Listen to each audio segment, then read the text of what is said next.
Recipe na naman na ating gustong ibahagi sa inyo ang ating pagluluto ng sotanghon toge recipe natin. Sarap po yan. Onion, garlic, kamatis.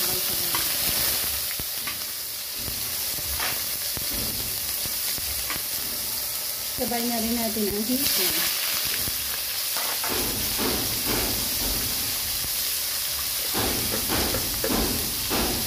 Alam niyo ba bakit madami lagi ang ating niluluto? Dahil sa mayroon tayo dito construction na ginagawa.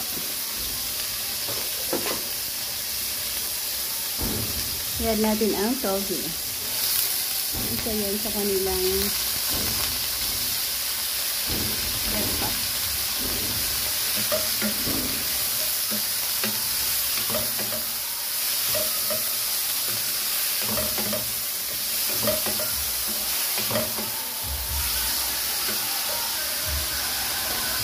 Yan, nag-isa na natin. Lagyan natin ng asparage. Pampakulay natin yan.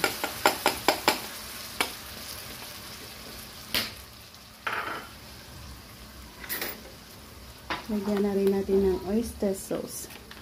Ito na tayo magtitimpla. Pepper.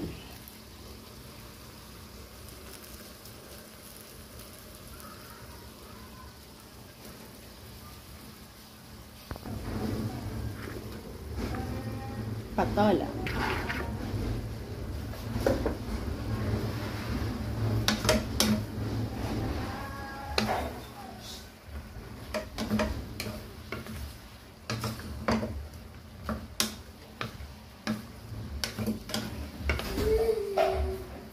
Cover muna.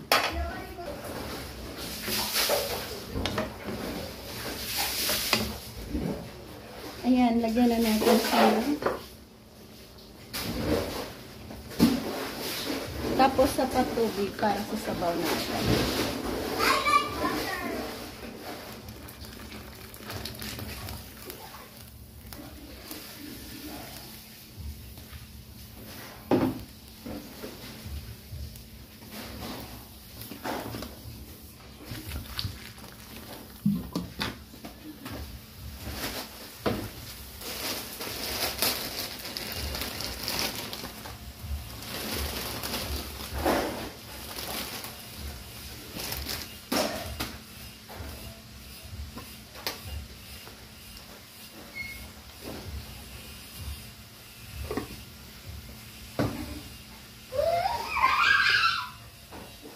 Lagyan natin ng 2 pirasong sili.